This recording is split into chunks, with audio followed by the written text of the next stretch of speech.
안녕하세요. 주와 함께입니다. 오늘은 회개에 관해서 말씀드리려고 합니다.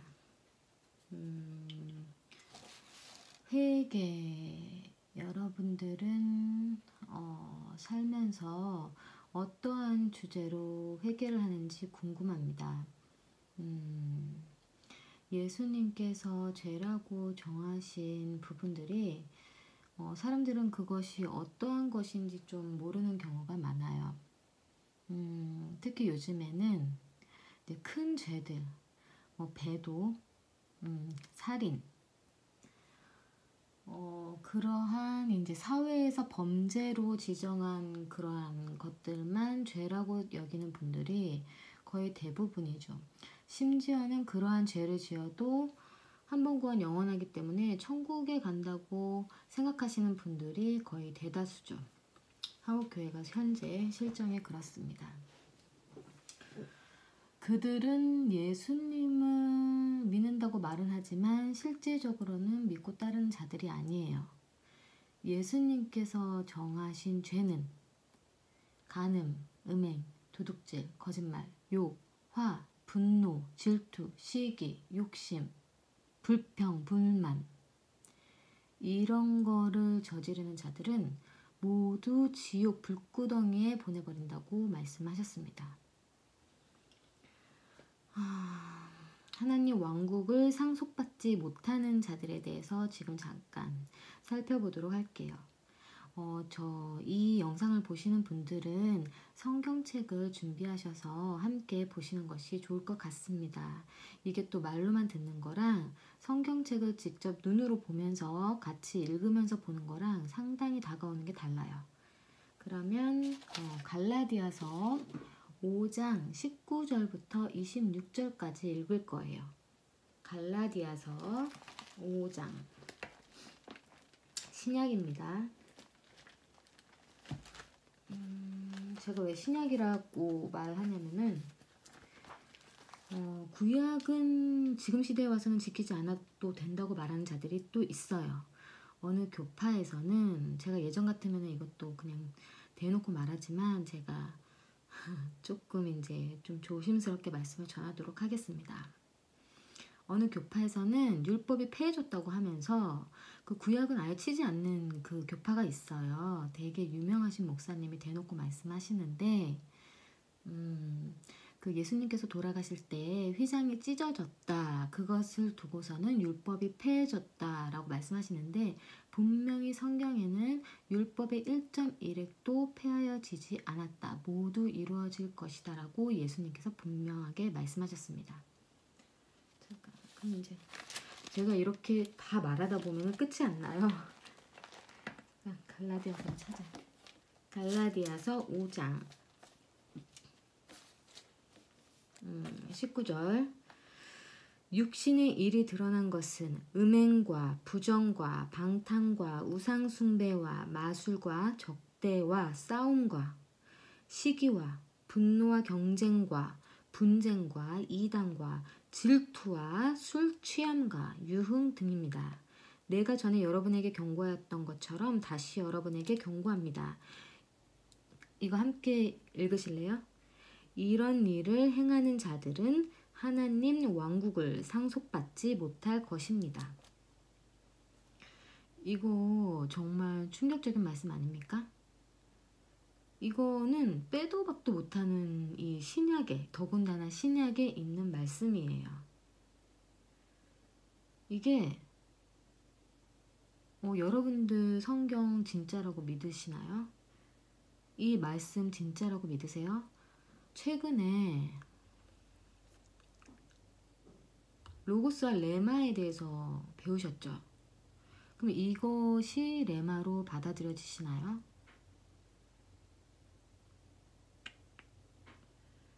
육신의 일이 드러난 것은 음행.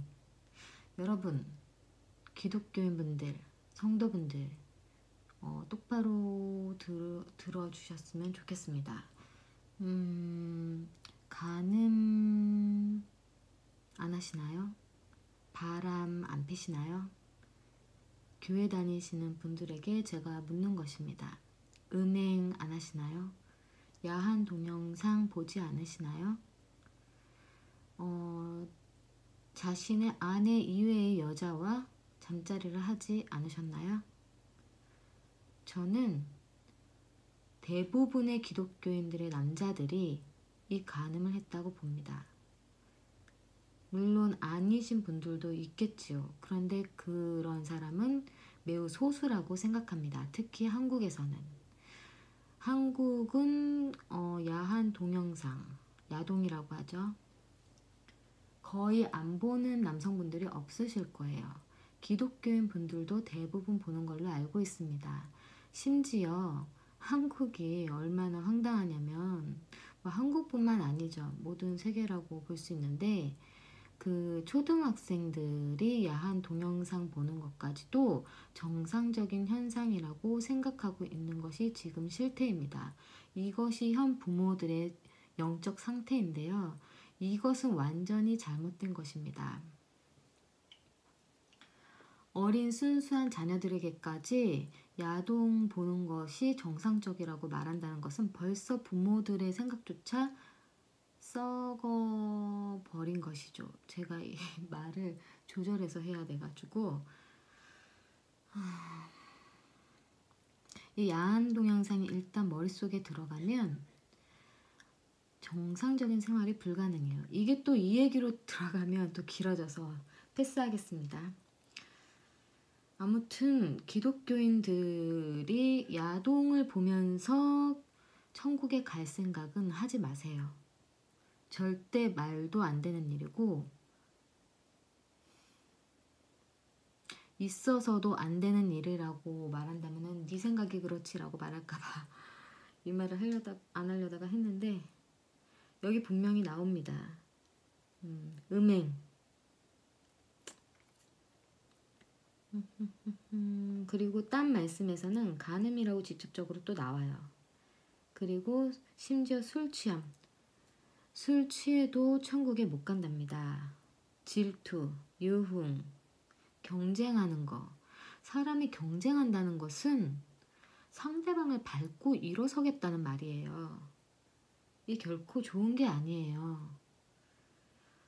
물론 선의의 경쟁, 이거는 조금 다르다고 볼 수 있을까요? 어쨌든 경쟁이란 것 자체가 남을 눌러버린다라는 것이 기본 바탕으로 깔려져 있기에 자기 스스로 경쟁을 해야지 나 스스로 더 나은 단계로 가고자 노력을 해야지 이 남과의 비교로서 얘를 밟고 내가 올라선다 이거 자체가 악한 거예요.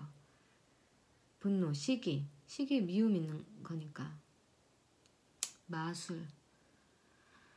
마술이 남을 속이는 행위죠. 사탄 짓거리예요. 이런 것들을 행하는 자들은 하나님 왕국을 상속받지 못할 것입니다. 그러면 영의 열매는 사랑과 기쁨과 평화와 오래 참음과 선과 인애와 신실함과 온유함과 절제니 이런 것들에 맞서는 율법은 없습니다. 사랑, 기쁨, 평화, 오래 참음, 선, 인애, 신실함, 온유함, 절제 이것이 영의 열매래요. 이것이 성령님과 함께하는 자의 열매입니다. 이러함이 나타나는 자가 하나님의 자녀예요. 이러한 것이 나타나지 않는 자들은 하나님의 자녀가 아니에요. 그리스도 예수님께 속한 자들은 그 육신의 정욕과 탐욕과 함께 십자가에 못 박았습니다. 만약 우리가 영에 의하여 산다면 영에 의하여 걸어갑시다. 우리가 자만하거나 서로 경쟁하거나 시기하지 맙시다. 진짜 구원받은 자들은요. 이러한 악한 죄들을 예수님께서 십자가에 못 박혀 돌아가셨은 것을 믿음으로 그 십자가에 모두 못 박아 없애버린 거예요. 예수님께서 십자가에 못 박혀 돌아가신 것을 믿음으로 우리의 모든 죄가 그것과 함께 못 박혀 사라진 거예요. 이것이 내 안에 실제적으로 일어난 자들이 이러한 죄를 짓지 않는다는 것이에요. 그런데 인간이 완벽히 이 세상에 살아가면서 이러한 것들을 아예 저지르지 않는다는 것이 불가능하다라고 말하는 자들이 있는 것이 이 세상에서는 사탄의 유혹이 굉장히 많습니다. 수없이 믿는 자들을 쓰러뜨리려고 그래요. 유혹을 준단 말이죠. 그렇게 해서 넘어갈 때가 있어요. 그러면 어떻게 해야 돼요? 바로 회개해야 돼요. 회개. 그래서 우리가 예수님이 필요한 거예요. 그런데 또 여기서 아세요. 그러면 다행이다. 장땡이다. 대박 오케이. 예수님 죄를 그냥 지어도 되는구나. 우리 회개만 하면은 끝이네? 그렇지만 성경에서는 그런 자들을 위해서 말씀이 나와 있어요. 그 불순한 의도로 하나님을 시험하는 의도로 회개하는 그 회개는 받지 않으신다고 분명하게 나와요. 그거 하나님 시험하는 행위거든요. 하나님은 마음의 중심을 보신다고 하셨어요.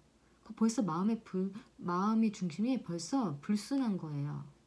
그러한 자들의 회개는 진솔되지도 않고 회개를 해도 하나님께서 받지 않으십니다. 그래서 그러면 이거를 제가 쓰면서 해야 되는데 펜을 딴 거를 가져왔나? 펜을 딴 거를 가져왔어. 잠깐만요.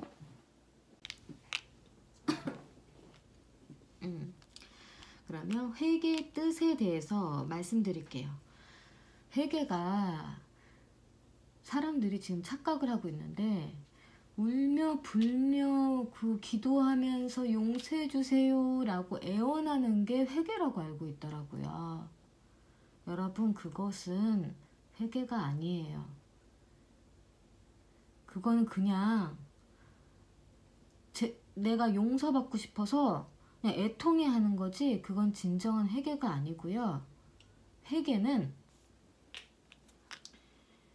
내가 지은 죄를 그 미워하는 마음으로 하나님께 죄 고백을 하고 그 죄에서 떠나서 주 앞에 바로 돌아오는 거, 바로 서는 거, 그게 회개예요.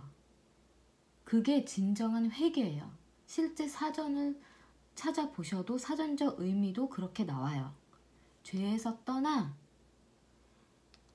생활의 변화가 포함되어 있는 것, 죄를 포기하는 것, 그것이 회개예요. 예를 들어 간음을 했어요. 바람을 폈어요. 그거를 이제 하나님께 회개를 하는데, 또 여기에서 되게 사람들이 이렇게 잘 이해를 못 하시는 게, 자기 혼자서 그 아내한테는 말하지 않고 자기 혼자서 하나님께만 죄 고백을 하는 거죠. 자기가 바람을 폈다, 죄송하다. 잠깐만, 이거 먼저 회개. 그러고서는 부끄러운 거죠. 사람한테 말하기엔, 그 장본인한테. 죄송합니다. 저희 애가 나와가지고 흐름이 끊어졌네요. 회개를 하나님께는 하고 자기 아내한테는 그것을 숨기는 거죠. 그것은 진정한 회개가 아니죠. 자신이 진정 잘못했으면 아내한테 모든 것을 솔직하게 털어놓고 그 죄를 용서함 받아야 하는 거죠. 용서함 못 받으면 그거는 어쩔 수 없는 거예요. 자신의 죄의 대가인 거죠. 그것은 이 세상에서의 그 대가로서 일어나는 일이고, 일단 하늘에서의 자신이 지은 죄는 풀어야 될 거 아니에요. 용서받아야 될 거 아니에요. 사람들이 착각하는 게, 어떤 사람한테 속이거나 죄를 지어놓고서는 하나님한테만 용서를 구하는 거예요. 얼마나 그것이 이중적인 마음인지 아셔야 해요. 그것은 순수한 마음이 아니에요. 순수한 회개가 아니에요. 정말 그 자신이 죄를 지은 것에 대해서 잘못된 것을 깨달은 자는 자신이 죄 지은 그 대상자에게도 용서를 구하고 하나님께도 용서를 구하는 거예요. 어쩔 수 없는 상황에 용서할 대상이 사라졌다거나 그럴 경우에는 어쩔 수 없는 거지만 충분히 그 사람에게 사과하고 용서를 구할 상황이 될 수 있음에도 불구하고 그렇지 아니하고 하나님께만 용서를 구하는 것은 그것은 반쪽짜리 회개라고 해야 될까요? 그것은 진정한 회개가 아니에요. 이 세상에서의 잘못을 먼저 바로잡고 하나님께 용서를 구해야 하는 것이죠. 그리고 자기가 잘못한 대가는 받을 각오를 하셔야 돼요. 죄를 지어놓고 이 세상에서 아무 일도 없길 바라는 것은 그건 잘못된 거예요. 하나님께 용서함을 받았으면 하늘에 올라가 그에 대한 죄의 값은 받지 않아요. 그것에 대한 심판은 받지 않아요. 하지만 이 세상에서 자기가 그 저지른 죄에 대한 대가는 벌은 받습니다. 그러므로 해서 단련이 되어요. 내 안의 불순물들이 제거가 되어요. 그것을 명심하세요. 여러분, 회개한다고 이 세상에서 죄 지은 대가를 안 받지 않는 게 아니에요. 그것은 하늘에 올라가서 우리의 죄값을 안 받는 거지 깨끗이 씻겨져서. 근데 이 땅에서는 그에 대한 죄값은 받습니다. 공의로우신 하나님이세요. 그것은 저도 직접적으로 체험을 했고 하나님 믿는 자들은 모두 체험을 한 거예요. 그러니까 죄 짓고 회개해야지, 나 또 죄 짓고 회개해야지 이러한 마음은 매우 어리석은 거예요. 그 죄를 지을 때마다 이 세상의 고통은 더욱 심해져만 갈 거예요. 그것을 명심하시기 바랍니다. 베드로후서 3장 9절을 볼게요. 오늘은 좀 이렇게 많이 볼 거예요. 9절을. 베드로후서. 제가 보는 거는 히브리어 헬라어 직역 성경이에요. 근데 이게 이 성경이 찾기가 좀 힘들더라고요. 근처에 있긴 한데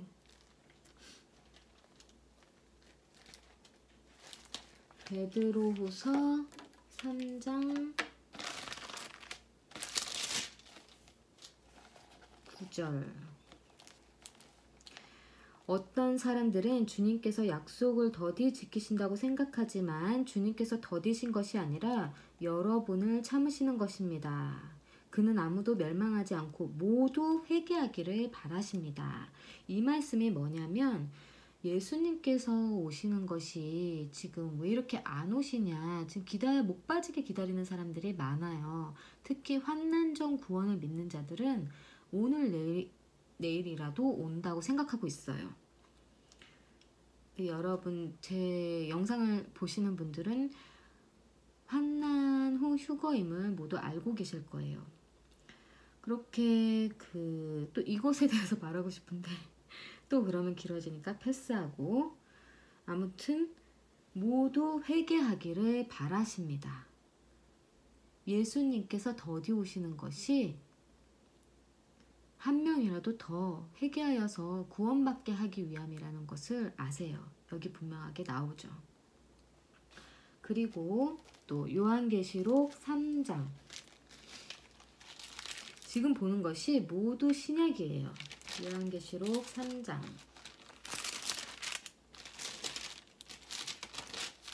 19절. 3장 19절. 보시기 전에 3절을 볼게요. 3절.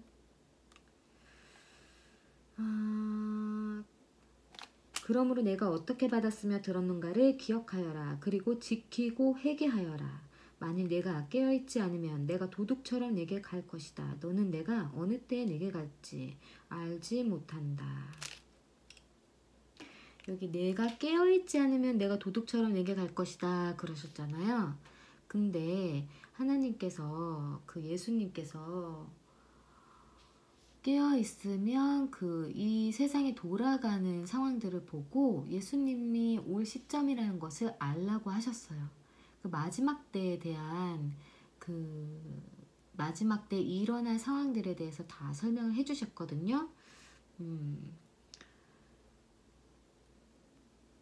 그리고 이것도 또 말씀해 드리고 싶은데 또 그럼 길어지니까 제가 이 말씀 전하는 것이 익숙해져야 되는데 이게 막 자꾸 생각나는 대로 말하게 되니까 아무튼 여기서 지키고 회개하여라 그랬죠. 지키고 회개하여라. 그리고 3장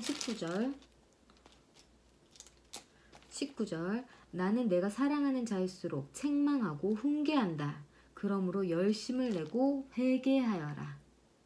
회개하여라. 한 번 본 영혼론자들은 회개하지 않아도 천국에 간다고 말해요. 근데 왜 이렇게 회개하라고 하실까요? 또 그 사람들은 그냥 이렇게 말하겠죠. 그냥 살면서 선하게 살라고 이렇게 그냥 훈계조로 말씀하시는 거다. 회개 여부로 천국, 지옥이 결정되는 것은 아니다. 이렇게 말하지만 분명히 죄를 짓는 자들은 회개하지 않고 죄를 짓는 자들은 지옥에 간다. 생명책에서 이름을 제해버린다고 나오지요. 그리고 또 요한계시록 2장 20절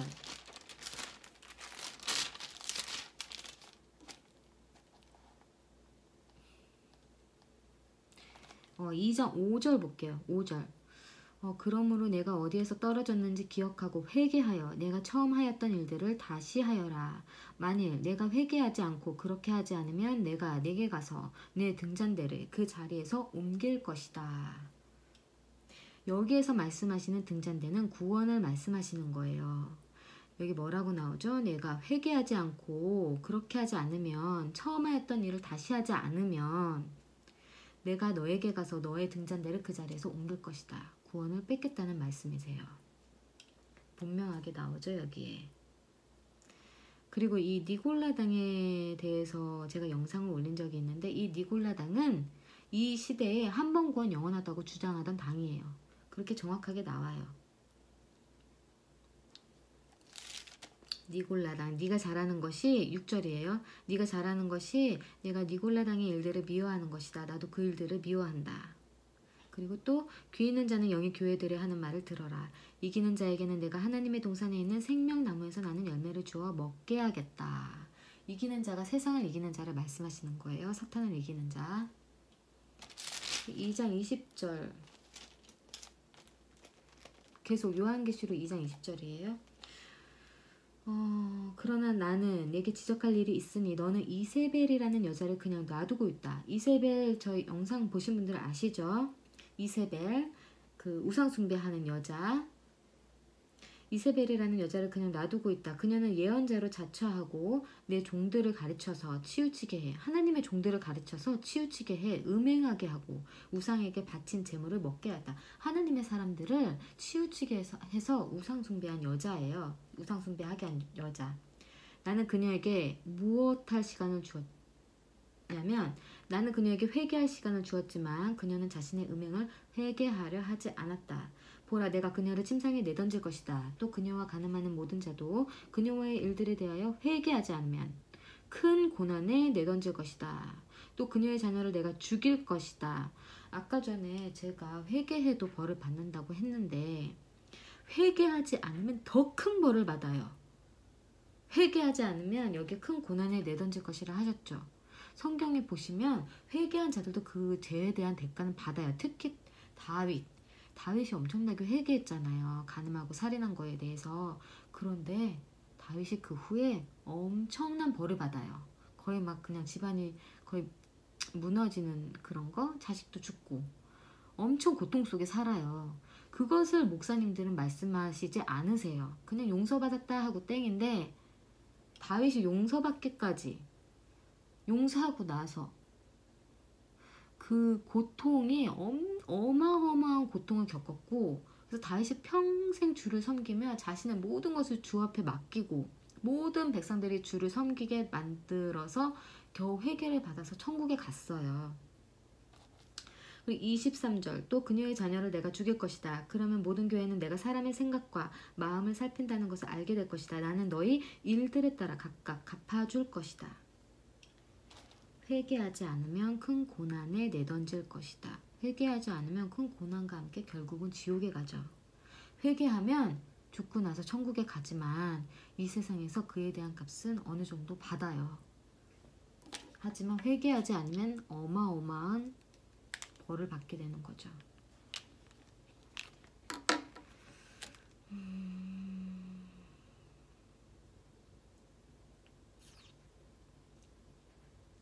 그리고 제가 이거를 쓰면서 해야 되는데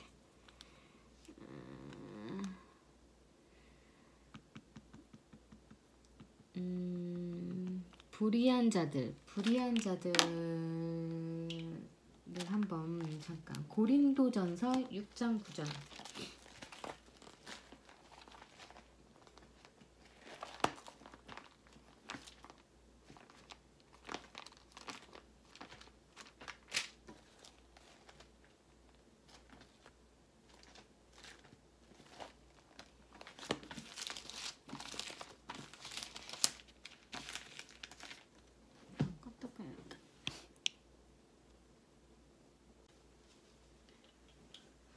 고린도전서 6장 9절 읽을게요. 불의한 자는 하나님 왕국을 상속받지 못한다는 것을 알지 못합니까? 치우치지 마십시오. 음행하는 자나 우상숭배자나 간음하는 자나 남창들이나 동성애자들이나 도둑들이나 욕심부리는 자들이나 술주정뱅이들이나 중상하는 자들이나 약탈하는 자들은 하나님 왕국을 상속받지 못할 것입니다. 신약입니다. 고린도전서. 한번 구원 영원하다고 말하는 자들 이거 들으셨으면 좋겠네요. 분명히 뭐라고 나오죠? 하나님 왕국을 상속받지 못할 것입니다. 그들은 이러함이 그냥 하늘에 가서 질책받고 아니고 라고 말하거든요.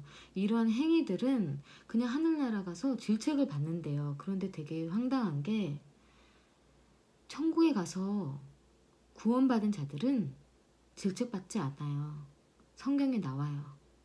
질책받을 것이 없는 자들이 천국에 가요. 질책받는 자들은 이미 그 길이 지옥으로 심판 확정된 자들이 질책을 받는 거예요. 또 그 지옥은 각각의 그 죄에 따라서 단계가 있어요. 천국도 계급이 있는 걸 아시나요? 천국에 가면 상급에 따라서도 그 사람이 이 세상에서 자신이 어떤 행위를 한 것에 따라 계급이 정해져요. 받는 상급이 틀리다고요.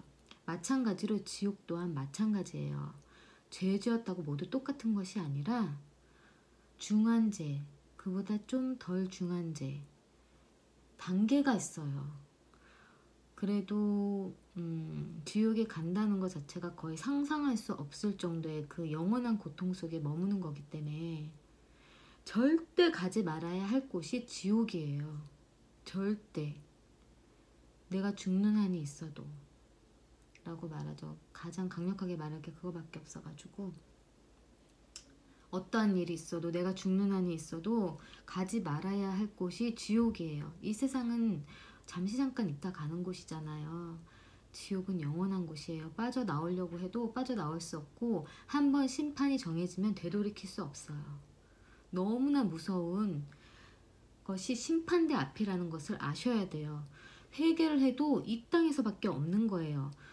이거가 또 이렇게 말하면 휴거로 넘어가는데 이것도 말하고 싶은데 또 길어지니까 아무튼 여기에서 고린도전서 6장에 불의한 자는 하나님 왕국을 상속받지 못하는 것을 알지 못합니까? 라고 말씀하시잖아요. 불의한 자는 천국에 못 가요.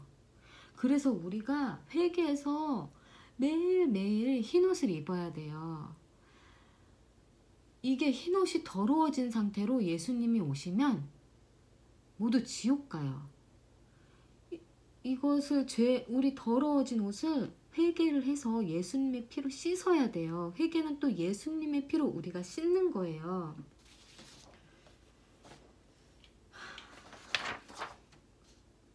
예수님의 피로. 요한일서 볼게요. 예수님이 괜히 십자가에 못 박혀 돌아가신 게 아니에요. 뭐 니네들 마음껏 죄질러라 이러라고 돌아가신 게 아니에요. 그런 모욕적인 발언은 해서도 안 돼요. 요한일서 1장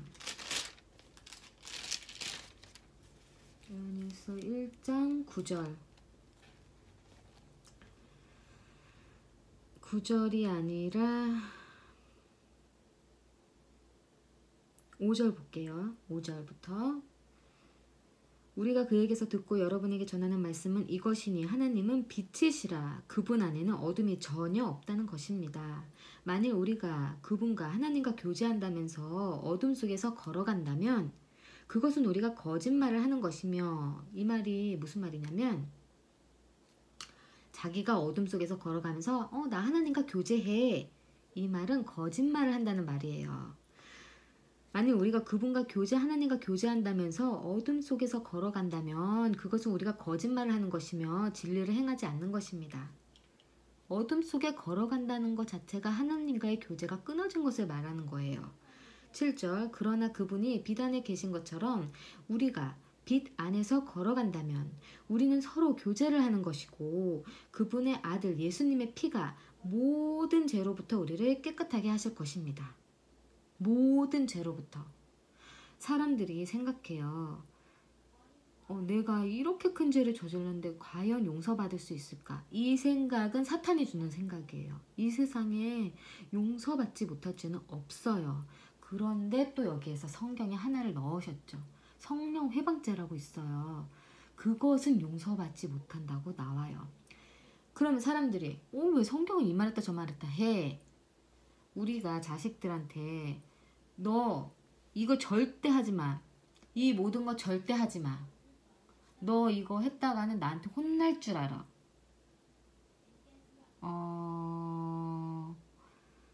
반대로 말했네요. 다시. 너 이거 모두 해도 돼. 너 이거 가지고 저거 가지고 다 놀아도 돼. 그런데 요거 하나는 하지 마. 이런 내용이 되는 거예요. 이것도 모든 죄로부터 우리를 깨끗하게 하실 것입니다. 나 너 모든 죄를 용서할게. 너의 모든 죄를 용서할게. 그런데 요거 하나는 하지 마. 이거는 내가 용서 못해. 이 말이에요. 그러니까 성경책이 이 말했다 저 말했다 하는 게 아니에요. 모두 연결되고 다 이해 속에 관련되어져 있는 거예요. 그래서 이거를 성경책을 이해할 때는 그냥 인간적으로 마치 공부하듯이 하면은 절대 이해가 안 돼요. 이거는 성령님께서 마음을 부어주시고 지혜를 주셔야 이해가 되는 거예요. 제가 똑똑해서 잘나서 이런 거를 해석하는 게 절대 아니에요. 저 이전에 이런 거 해석 절대 못했어요. 저 성경책 너무 어렵다고 생각했어요. 그런데 어느 날 하나님께서 다 해석되게 해주셨어요. 이것도 제가 잘나서 또 이렇게 저한테 말씀을 주신 것이 아니라 뭔가 쓰긴 써야 되겠는데 하나님께서 또 높은 자를 쓰면 그 사람이 더 교만해질 수 있어서 저같이 낮은 자를 아무것도 모르는 자를 쓰시는 거예요. 그 예수님의 12제자도 잘나서 쓰임받은 게 아니잖아요. 다 어부였잖아요. 물론 이렇게 지식적인 사도 바울 같은 자도 있었지만 대부분은 그렇게 좀 그 모자란 사람 모세도 말을 잘 못했다고 나와요. 근데 하나님께서 그를 사용하셨잖아요. 하나님의 능력을 드러내기 위해서 그런 자를 사용하시는 거예요. 예수님의 피가 모든 죄로부터 우리를 깨끗하게 하실 것입니다. 만일 우리가 우리에게 아무 죄도 없다고 말한다면 우리 자신이 치우치는 것이고 진리가 우리 안에 없는 것입니다. 사람은 죄 없는 사람이 전혀 한 명도 없어요. 저 사람 저렇게 착한데 단지 하나님만 안 믿을 뿐인데 천국 간다. 이 말은 말이 안 되는 게 이 세상에 완전 무결하게 착한 사람은 존재하지 않아요. 모두 시기, 미움, 질투 그런 악한 마음이 기본적으로 갖고 태어나요. 인간은. 그냥 그런 시스템이 장착되어서 태어나는 거예요. 그게 바로 우리가 아담과 이브의 후손이기 때문에 그래요. 사탄이 그냥 그때부터 인간에게 들어와 있기 때문에 피로 전해져요. 모든 죄가. 축복과 죄는 대대로 이어져요. 대대손손. 그래서 우리가 그 저주를 끊을 수 있는 거 오직 예수님의 피밖에 없어요. 그래서 우리가 아무 죄도 없다고 말한다면 우리가 치우치는 것이고 진리가 우리 안에 없는 것입니다. 9절. 그러나 만일 우리가 우리 죄를 고백하면, 회개하면 그분은 신실하시고 의로우셔서 우리 죄를 용서해 주시고 모든 불의에서 우리를 깨끗하게 하실 것입니다. 모든 불의에서 우리를 깨끗하게 하실 것입니다. 여러분, 성령 회방죄 말고는 다 용서받을 수 있어요. 살인, 간음 다 용서받을 수 있어요. 근데 그거 아세요? 정말 악독한 자들 있죠. 잔혹하게 사람 살인하고 이런 자들은 용서할 마음을 주시지 않는 것도 아셔야 해요. 그것 또한 성경에 나와요. 그러한 자들은 미혹의 영을 주셔서 깨닫지 못하게 하신다고 나와요. 들어도 듣지 못하고 보아도 보지 못하게 할 것이라. 그들이 깨달아 천국에 갈까 하여 그들을 깨닫지 않게 할 것이다 라고 성경에 분명하게 나와요.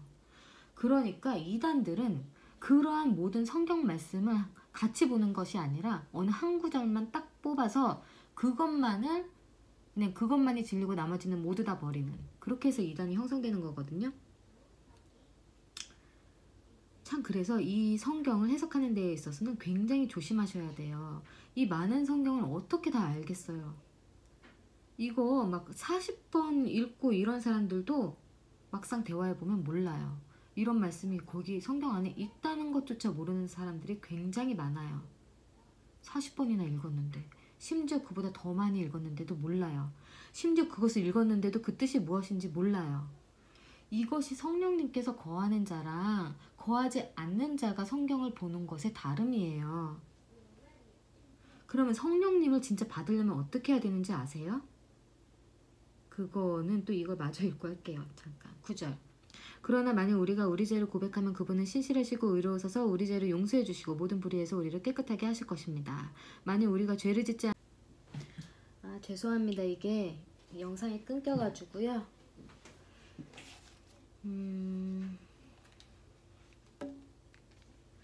다시 이어서 읽을게요. 만일 우리가 죄를 짓지 않았다고 말한다면 우리는 그분을 거짓말쟁이로 만드는 것이며 그분의 말씀이 우리 안에 없는 것입니다. 그러면 이어서 사도행전이 맞나요? 잠깐. 성령님. 사도행전 2장. 사도행전 2장 38절. 38절이요. 베드로가 그들에게 말하였다.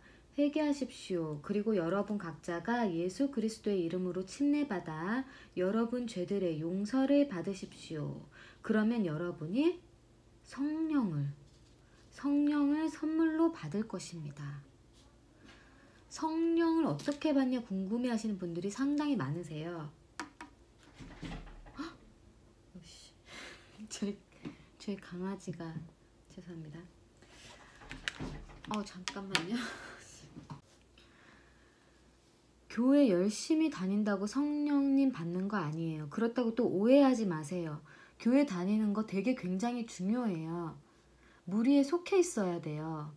예수님 믿는 무리에 속해 있어야 사탄의 유혹으로부터 견딜 힘이 생겨요. 따로 떨어져 나와 있으면 양의 무리에서 떨어져 나와 있는 혼자 있는 양과 같은 그러한 형태가 되는 거예요. 늑대한테 잡아먹히죠. 쉽게.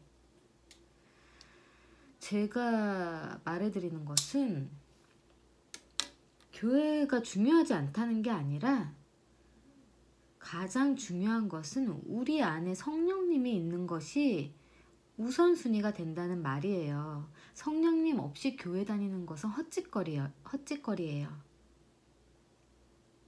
제가 말하는 의도를 잘 캐치해줬으면 좋겠어요. 그렇다고 또 이제 말씀 바르게 서지 않은 교회에 가는 것은 아예 안 가느니만 못해요. 그런 곳에 가면은 현혹되고 미혹되기 때문에 얼른 나오셔야 돼요. 그러니까 그런 것에 대해서 잘 분별하셔야 돼요. 여기 회개하십시오. 성령님을 받으려면 회개가 먼저 있어야 돼요. 그래야 우리가 깨끗해지기 때문이에요. 어떤 분들은 성령님이 내 안에 오셔야 회개가 나온다라고 반대로 생각하시는 분들이 많으세요.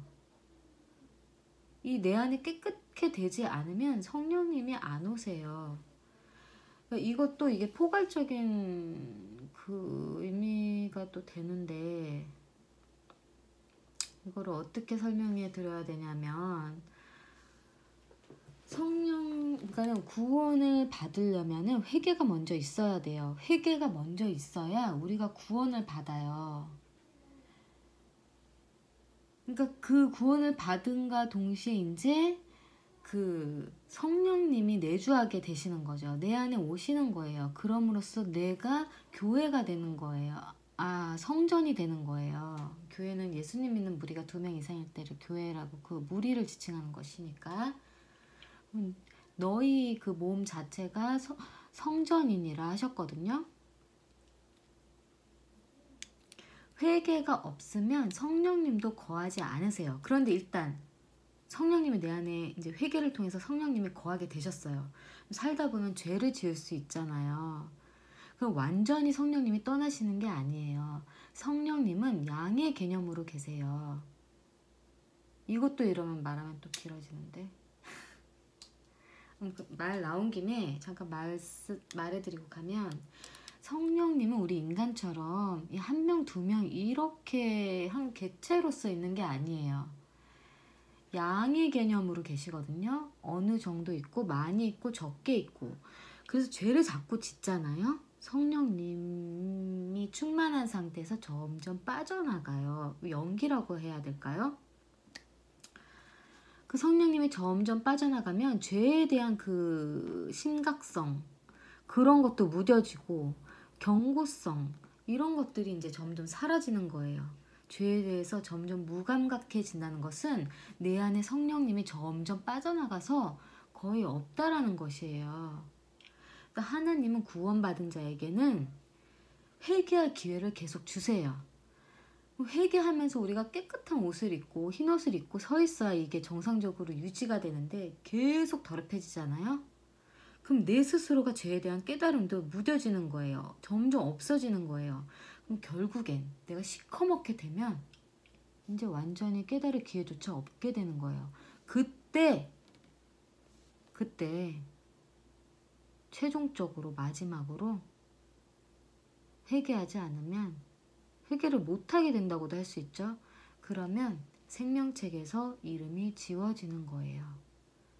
그리고 한번 지워진 자는요, 다시 기록되지 않아요. 그래서 이스라엘 민족한테도 회개할 기회를 계속 주세요. 너무나 하나님이 안쓰러울 정도로 회개할 기회를 너무나 많이 주세요. 이스라엘 민족 죄 어마어마하게 저질렀거든요. 근데 그때마다 하나님은 계속 기회를 주셔서 돌이키려고 하셨는데, 그들이 나중에 너무너무 죄를 깊게 저질러서 결국엔 용서함 받지 못하고 나중에 회개하거든요. 용서 안 해주세요. 그렇게 되는 거예요. 나중에는 그들이 회개를 해도 이제 아예 용서 안 해주시는 거예요. 왜냐? 제 용서해줘봤자 다시 또 저지를 애니까. 그러니까 우리가 되게 단순하면 큰일 나요. 많은 목사님들이 뭐 성경 단순해요. 단순하면 된다. 단순한 천국 지옥 가는 거 단순하다. 천만의 말씀이에요. 지혜 없으면 지옥 가요. 차라리 그냥 구원받고 바로 죽으면 천국 가요. 죄 지을 시간이 없었으니까. 근데 구원받고 이 세상에 계속 살면 계속 정말 죄를 씻으면서 세상을 이겨야만이 천국에 가요. 그래서 좁은 문이에요. 천국은 좁은 문. 회개가 있어야 성령님이 내 안에 내주하세요. 그것을 깨달으시기를 바라겠습니다.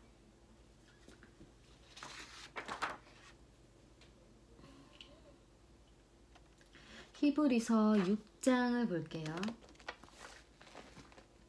이게 제가 성경책을 많이 보니까 저 쓸 시간이 없네요.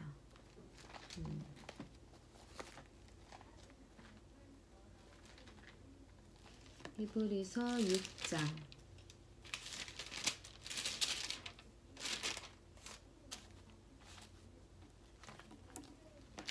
너무너무 중요한 말씀이에요.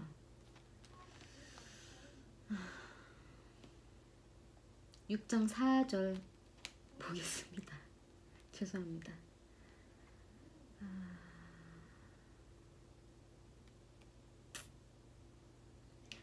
참으로 한 번 빛을 받아 하늘의 선물을 맛보고 성령을 나누어 받고, 다시 한번요. 참으로 한 번 빛을 받아 하늘의 선물을 맛보고 성령을 나누어 받고, 성령 나누어 받았어요. 이 사람 구원 받았어요. 성령님이 들어왔다는 건 이 사람 구원받은 자예요. 성령을 나누어 받고 하나님의 선한 말씀과 앞으로 올 세상의 능력을 맛본 사람들이 출교하면, 나가 떨어지면 그들을 다시 새롭게 하여 회개케 할 수 없습니다. 이는 그들 자신이 하나님의 아들을 십자가에 못 박아 욕되게 하였기 때문입니다.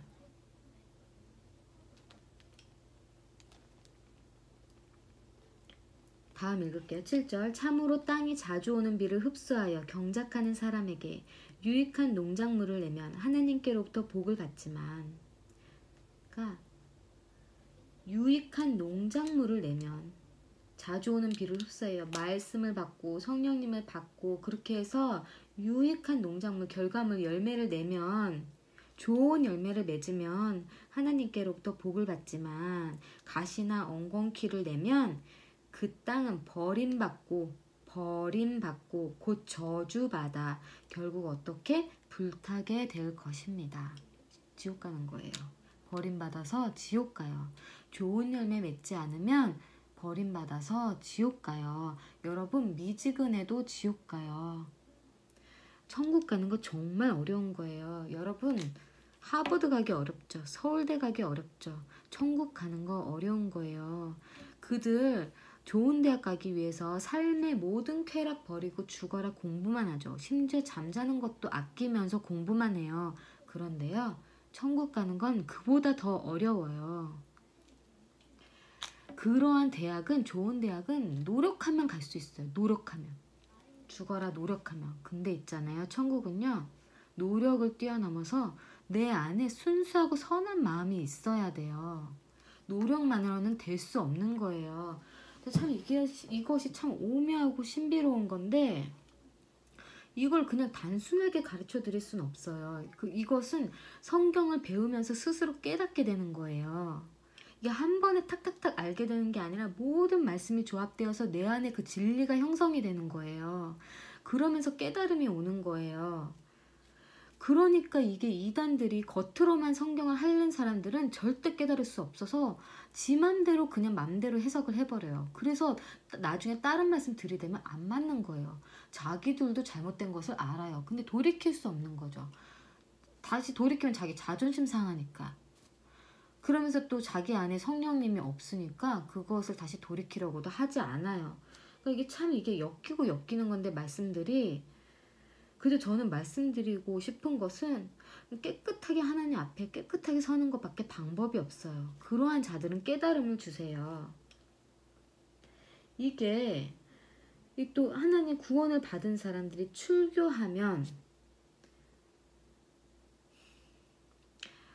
이것은 그러니까 나가 떨어지면, 제가 말한 게 이게 회개를 하면은 하나님께서 돌이켜 주시잖아요. 완전히 이게 생명책에서 이름이 지워지는 때가 있단 말이에요. 그러할 때를 두고 말씀하시는 거예요. 그리고 대표적인 예로 666을 들어서 여러분께 말씀드릴 수 있거든요. 666을 받았다는 것은 이미 그 사람은 가망이 없는 자예요.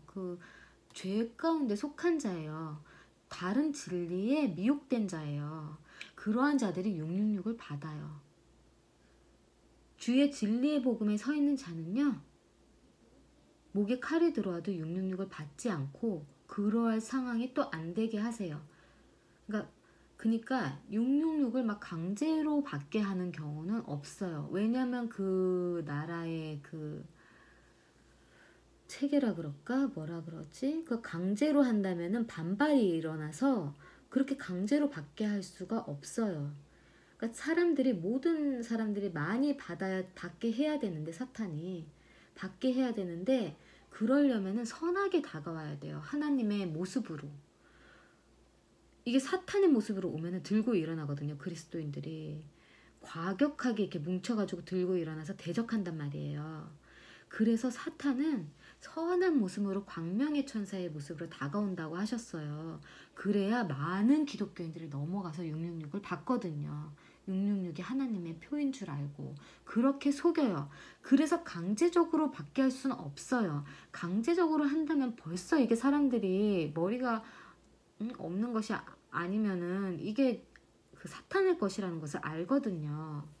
그래서 자연적으로 받게 한단 말이에요. 그래야 너무 엄청난 어마어마한 사람들을 받게 할 수 있어요. 그렇기 때문에 지금 많은 목사들이 666 받아 지옥에 안 간다고 말하거든요. 그래서 사탄이 양의 탈을 쓰고 광명의 천사의 모습으로 나타나는 거예요. 근데 666 받은 사람들은요, 다시 회개케 못하는 거예요. 이게 그러한 것에도 해당되는 말씀인 거죠. 666 받으면요, 완전히 사탄한테 메인바되는 거예요. 족쇄, 묶여지는 거예요. 풀을 수 없는 사탄의 자녀가 되는 거예요. 죄 짓는 것만으로도 사탄의 자녀가 되지만 일상적인 생활에서 죄 짓는 것은 돌아올 기회가 있어요. 666은 돌아올 기회가 없어요. 그것은 성경에 명백히 기록되어 있어요. 666 받은 자는 모두 지옥에 간다고 성경에 기록되어 있어요.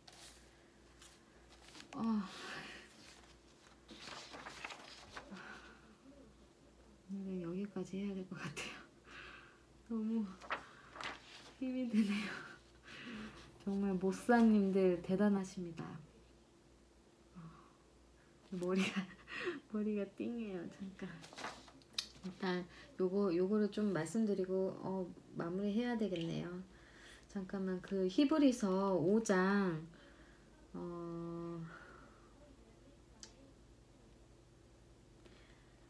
8절을 볼게요. 히브리서 5장 8절.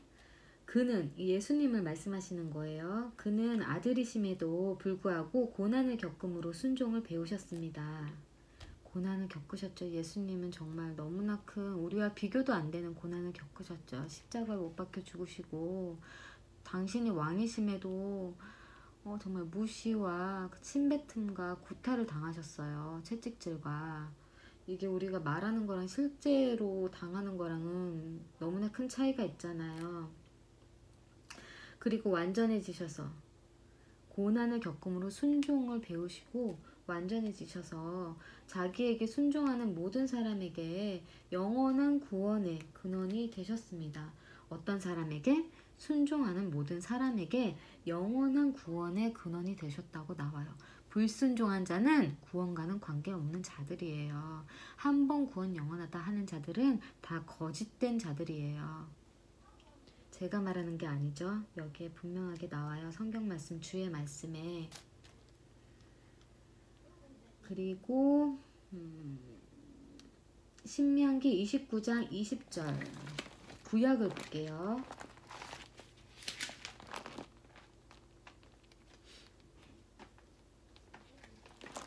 신명기 29장 20절.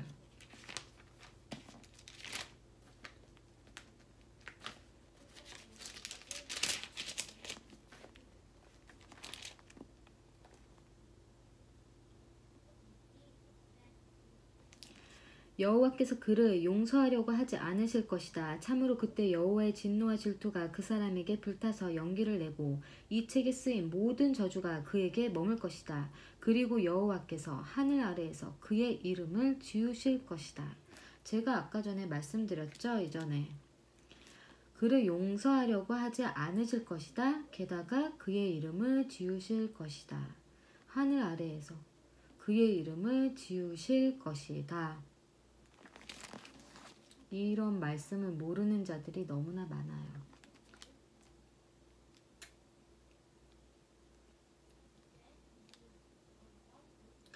그리고 요한계시록 마지막으로 볼게요. 요한계시록 7장 9절.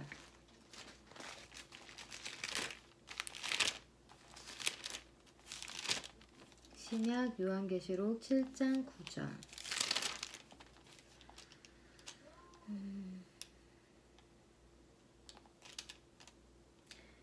이후에 내가 보니 보라 아무도 셀 수 없는 많은 무리가 있었다.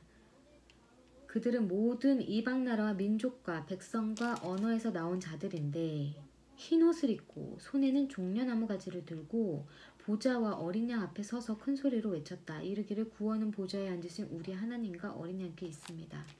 흰옷을 입었다고 나와요. 흰옷. 이것이 뭐냐면 무슨 내용이냐면 14만 4천 명 유대인들과 함께 어떠한 셀 수 없는 큰 무리가 있었어요. 셀 수 없는 큰 무리라고 해가지고 엄청나게 많은 그 무리는 아니에요. 우리가 이렇게 셀 수 없는 무리들이 있잖아요. 솔직히 한 몇천 명만 돼도 셀 수가 없잖아요. 그러니까 아무도 셀 수 없는 많은 무리가 있었다. 왜냐하면 예수님께서 천국에 12 제자들이 천국에 어떻게 가는 사람들이 많냐 물어보니 가는 사람이 적다라고 분명하게 말씀하셨거든요. 죄송해요. 제가 지금 에너지가 많이 떨어져서 힘이 없어요. 죄송합니다. 제가 핸드폰으로 편집하다가 뒷부분을 들어먹었어요. 실컷 다 설명했는데 잠깐. 이 14만 4천 명에 대한 것은 제가 블로그에 자세하게 글을 올려놓았거든요. 그것을 저 블로그 검색란에 검색해서 찾아보셔도 되고요. 제가 짧게 말해드리면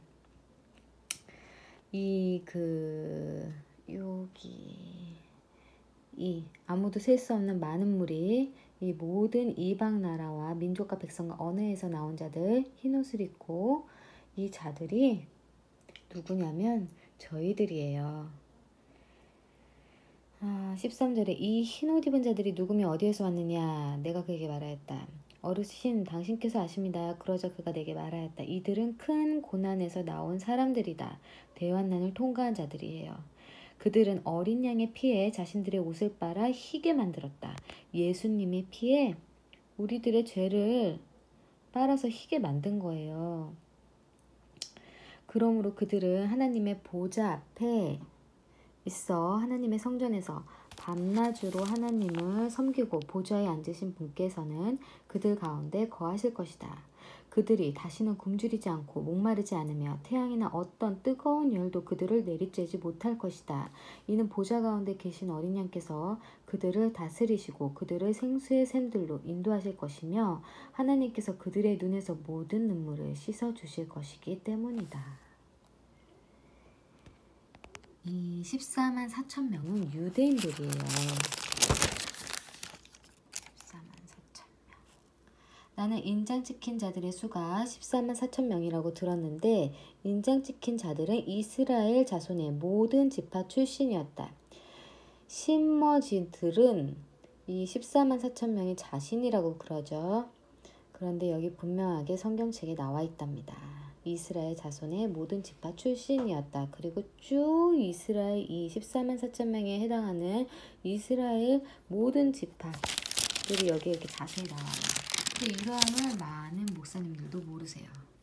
그래서 14만 4천 명의 존재들을 모르시는 분들이 많아요. 아예 요한계시록을 안 다루는 교회들이 대부분입니다. 그러면 이 14만 4천 명 옆에 보니 이 아무도 셀 수 없는 많은 무리가 있는데 그들이 흰옷을 입은 무리예요. 그들은 예수님의 피로 죄를 씻은 무리들.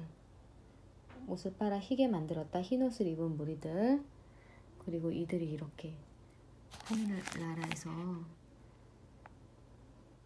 주를 섬기고 다시는 굶주리지 않고 목마르지 않으며 생수의 샘들로 인도하실 것이며 하나님께서 그들의 눈에서 모든 눈물을 씻어 주실 것이기 때문이다. 그러면 오늘은 여기까지 하겠습니다. 다음엔 다른 주제로 찾아뵙겠습니다. 감사합니다.